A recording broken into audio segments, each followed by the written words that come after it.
Welcome back to the show. This is KDS Reviews. This is another study in film history. We're going to talk about some of the things that the movie industry did to try to get people to come back to the theater. You know, as the TV became more and more affordable, a lot of the audience started staying home, and the studios got scared. So they figured they had to come up with some type of gimmick to get everyone to come back to the theater. And one of those gimmicks was the 3D movie. Now, I know you're some of my younger audiences thinking, wow, they got these clear glasses now for 3D movies, even though you don't even see them that much anymore. But, 3D movie goes all the way back to the 1920s.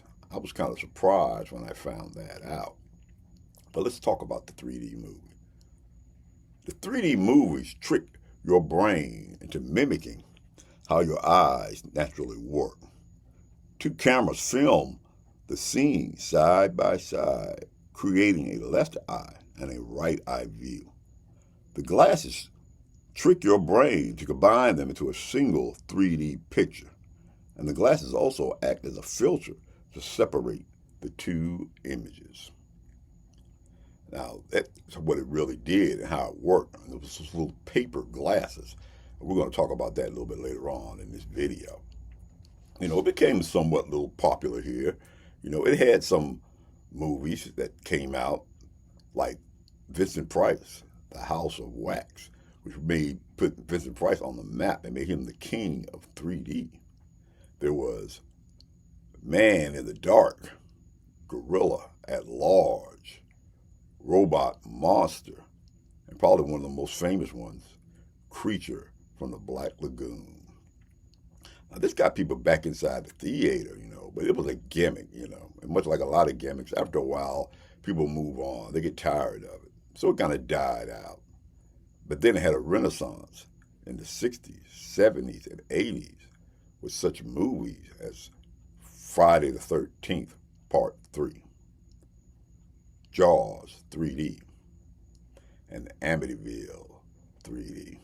But just like every other fad, it came in, phased, everybody saw it, and then they stopped getting excited about it. Now, there were a couple of reasons why that I feel like that the 3D movie kind of just died out. One of them was those glasses, those paper glasses with the green eye and the red eye, or green and yellow. Those things made your eyes blurry. Because if you ever noticed, if you ever took those glasses off during the middle of the movie, it was a blurry image on the screen.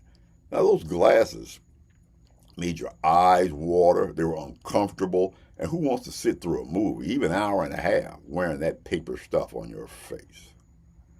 And I know you're saying, some of my younger viewers, well, they came up with these clear ones, Well, you know what? I remember when I saw Avatar in 3D.